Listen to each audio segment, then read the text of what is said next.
Sir আসসালামু আলাইকুম sir. জি স্নাকো sir ওই একটা বিষয় একটু স্যার জানাই রাখি আপনাকে। মাননীয় প্রধানমন্ত্রী এখন একটা বিষয় আপনাকে জানাইতে বলছেন স্যার। সেটা হলো স্যার ওই সালখায় যেসব বিএনপি জামাতের নেতা আছে এগুলোকে অ্যারেস্ট করে ফেলা যেভাবেই হোক, কিছু অ্যাকশন এখনই ওই ওদের বাড়ি আমি এখনই নিচ্ছি। আর পলিটিক্যালি স্যার ওরা যেহেতু পূর্বে আমাদেরও একই রোল এখন। ওকে ঠিক আছে। ফ্রম ইউর ইন্টেলিজেন্স সোর্স যে এরপরে যদি কোনো AC land office, UNO office, থানা বা এই জাতীয় কোনো আক্রমণ হয় তাহলে বিএনপি জামাত এবং হেফাজতের ওই নেতাদের বাড়িতে আক্রমণ হবে।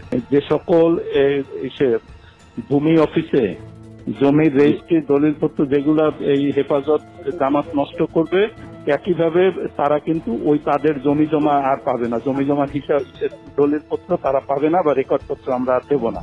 পলিটিক্যালি লোকালি রিয়েক্ট করা মানে আমাদের ভাঙলে তাদেরও ভাঙবে।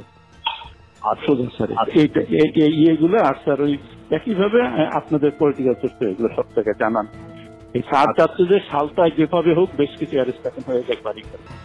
না আমি আচ্ছা আরেকটা জিনিস ওনার সঙ্গে আমি কি ওই যে ইসের চার্জশিট আজকে হচ্ছে সাফি হুজুরের যে হত্যা, স্যার এখানে মামুনের সংশ্লিষ্টটা আমরা এটা খুঁজে পাইনি, কিন্তু বাবুনগরীরটা পাওয়া গেছে। স্যার ওনাকে একটু জানাই দিন, দাদা আমরা চার্জশিটটা রেডি করছি।